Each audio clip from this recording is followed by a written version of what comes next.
শিরোনাম: শিলিগুড়িতে গরু চোর সন্দেহে গণপিটুনি, একের মৃত্যু, ঘটনাস্থলে ফরেনসিক টিম। শিলিগুড়ির উত্তর একটিয়াশাল পাইপলাইন এলাকাতে গরু চোর সন্দেহে গণপিটুনির ঘটনায় এক ব্যক্তির মৃত্যু হয়েছে এবং আরও একজন আহত হয়েছেন। রবিবার ঘটনার তদন্তে ঘটনাস্থলে পৌঁছায় ফরেনসিক টিম। এদিন আশিঘর ফাঁড়ি, ভক্তিনগর থানার পুলিশ ও কেন্দ্রীয় বাহিনীর উপস্থিতিতে ঘটনাস্থল থেকে বিভিন্ন নমুনা সংগ্রহ করেন ফরেনসিক আধিকারিকরা। পুলিশ সূত্রে জানা গেছে, মৃত ব্যক্তির নাম শফিকুল ইসলাম এবং আহত ব্যক্তির নাম রফিকুল হক। দুজনেই চোপড়ার বাসিন্দা। প্রায় ৩ বছর ধরে তারা শিলিগুড়িতে ভাড়া বাড়িতে থেকে দিনমজুরের কাজ করছিলেন। শনিবার সকালে প্রতিদিনের মতো কাজের উদ্দেশ্যে বের হলে স্থানীয় কিছু বাসিন্দা তাদের গরু চোর সন্দেহে আটক করে মারধর করে বলে অভিযোগ। এতে দুজনই গুরুতর জখম হন।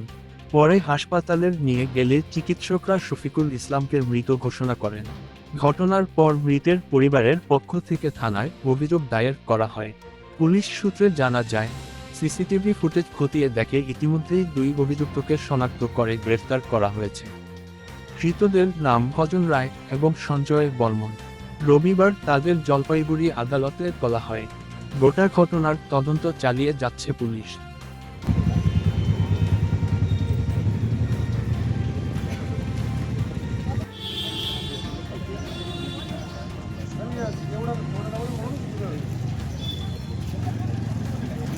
ভক্তিনগর থানার পুলিশ, আশিঘর আউটপোস্টের পুলিশ থেকে আরম্ভ করে ফরেনসিক টিম তারা কিন্তু এখানে রয়েছে। এই মুহূর্তে ফরেনসিক টিম তারা কিন্তু এই শিলিগুড়ি 40 নম্বর ওয়ার্ড উত্তর একটিয়াশাল এখানে গরু চুরি করার সঙ্গে দুজনকে পিটিয়ে মারা হয়েছে, একজনের মৃত্যু হয়েছে। সেই ঘটনায় কিন্তু এই মুহূর্তে ফরেনসিক টিম কিন্তু বেরিয়ে যাচ্ছে। ফরেনসিক টিমের যে নমুনা সংগ্রহ সেটা করার পর এই মুহূর্তে কিন্তু তারা কিন্তু এই মুহূর্তে এবং फॉरेंसिक टीम जो यहाँ पर पहुँची हुई थी जांच के लिए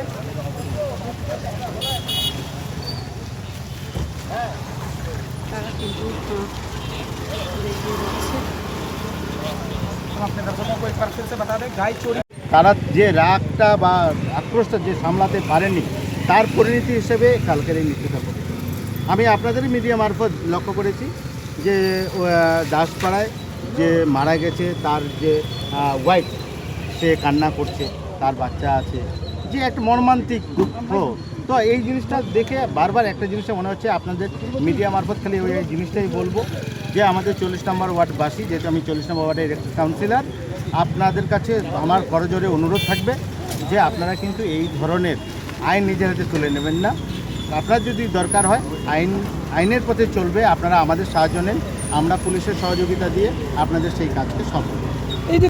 যার মৃত্যু হয়েছে সে কিন্তু চোপড়ার বাসিন্দা, তার নাম সইফুল, এবং যিনি এখনও পর্যন্ত মৃত্যুর সঙ্গে পাঞ্জা লড়ছে তার নাম রইবুল, এবং তিনি কিন্তু এখনও পর্যন্ত বেঁচে রয়েছে, তবে মৃত্যুর সঙ্গে পাঞ্জা লড়ছে। ইতিমধ্যে কিন্তু এই জায়গাটিকে একেবারেই সিল করে দেওয়া হয়েছে। পুরো ঘটনার কিন্তু তদন্ত চলছে। এই সেই জায়গা, এই সেই 2টি পিলার যেখানে কিন্তু সেই 2 ব্যক্তিকে গরু চোর সন্দেহে একেবারেই গণধোলাই দেওয়া হয়েছিল, যার কারণে কিন্তু একজনের মৃত্যু হয়েছে। গতকালই কিন্তু তার বাড়ির লোক ভক্তিনগর থানায় পৌঁছায়, তারা কিন্তু লিখিত অভিযোগ দায়ের করে। ভক্তিনগর থানার পুলিশ থেকে আরম্ভ করে আশিঘর আউটপোস্টের পুলিশ থেকে আরম্ভ করে তারা কিন্তু তৎপরতার সাথে কালকে সেই ঘটনা নিয়ে তদন্ত করছে। এবং গতকালও যেমন আধা সামরিক বাহিনী ছিল, আজও কিন্তু রয়েছে।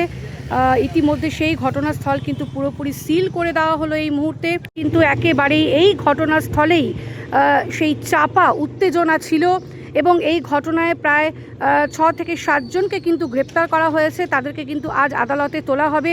এবং জানিয়ে রাখি, গতকাল ঠিক এই জায়গারই ঘটনা। এই জায়গাতেই কিন্তু 2 ব্যক্তিকে গরু চোর সন্দেহে গণধোলাই দেওয়া হয়েছিল, গণধোলাই দিয়েছিল এলাকারই বাসিন্দারা, এবং যার কারণে কিন্তু একজনের মৃত্যু হয়েছে। যে কারণে পুলিশ প্রশাসন তৎপরতার সাথে কিন্তু গতকাল থেকে কাজ করছে, এবং তারা কিন্তু প্রায় 6 থেকে 7 জনকে গ্রেপ্তারও করেছে, এবং তাদেরকে কিন্তু আজ আদালতে তোলা হয়েছে। এবং একজনের, যেমনটা জানানো হয়েছে, একজনের কিন্তু মৃত্যু হয়েছে, এবং একজন কিন্তু এখনও পর্যন্ত মৃত্যুর সঙ্গে পাঞ্জা লড়ছে, তার কিন্তু চিকিৎসা চলছে এবং ঘটনায় এই মুহূর্তে ফরেন্সিক টিম তারা কিন্তু এখানে রয়েছে।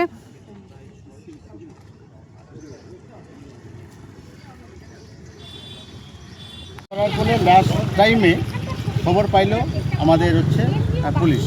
পুলিশ যখন আসে তখন অলরেডি এখান থেকে যখন উদ্ধার করে নিয়ে যায় হাসপাতাল নিতে গিয়ে একজন মারা যায়, এটা সবার জানা। তো সেই সময় পুলিশ যেটা করছিল, তো ওই সময় যাদেরকে সন্দেহ মনে হয়েছে কিছু ভিডিও ফুটেজ ছিল বা কিছু তোমার সিসিটিভি ছিল, সেখান থেকে ওরা যাদেরকে মানে 8-10জনকে ওরা ধরেছে।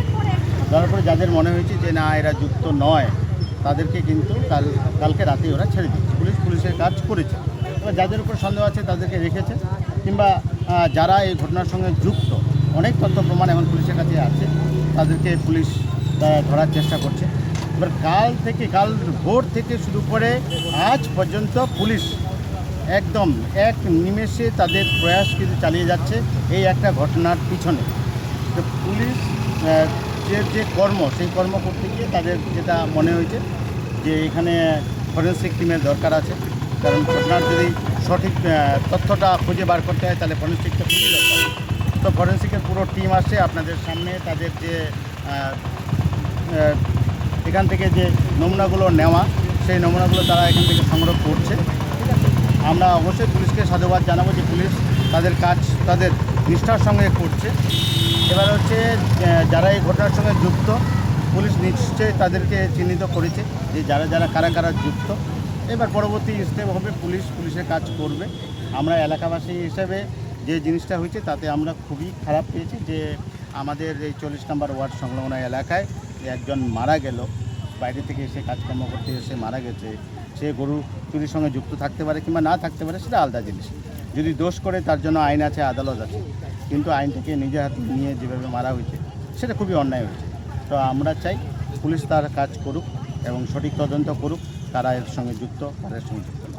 অপর আরেকজনের অবস্থা কেমন রয়েছে? দুজনকে হ্যাঁ, অপর আরেকজনের অবস্থা খুবই খারাপ অবস্থায় আছে, কারণ দুজনকে সমানভাবে মারছে সবাইকে। এরা কোথাকার বাসিন্দা ছিল? হ্যাঁ, কোথাকার বাসিন্দা ছিল? তারা হচ্ছে ইসলামপুর দাসপাড়ার বাসিন্দা ছিল। ইসলামপুর তারা চোপড়া। হচ্ছে দিনের বেলা টোটো চালাতো, আর রাতে কী করতো সেটা তো সময় সাপেক্ষ ব্যাপার। কিছু জায়গায় শোনা যাচ্ছে তারা চুরির সঙ্গেও যুক্ত ছিল। ঠিক আছে, কেউ বলছে না চুরিটা করতো না, তারা হচ্ছে কিছু যারা বাড়ি যারা ভাঙচুর করতো, তাদের যে ভাঙার যে মালপত্রগুলো তারা সেগুলো বিভিন্ন দোকানে সেল করতো। তো এই ছিল ওদের অবস্থা। আর আমাদের 40 নম্বর ওয়ার্ডের যে মাউন্ট ভিউ স্কুল, তার পাশে তারা ভাড়া থাকতো। 40 বলা চলে যে 40 নম্বর ওয়ার্ডেই তারা থাকতো। তো আমরা চাইছি যে এখন যা হয়েছে সেটা তো ফেরত হবে না। যে মারা গেছে, আমি লক্ষ্য করলাম যে বিভিন্ন মিডিয়ার মধ্যে যে মারা গেছে তার স্ত্রী কান্না করছে। ঠিক আছে, খুবই খুবই খুবই দুঃখজনক ব্যাপার। তো এটা সঠিক তদন্ত পুলিশ অবশ্যই বার করবে। পুলিশের উপরে আমাদের আস্থা ভরসা আছে, পুলিশ তার সঠিক কাজ। ধন্যবাদ।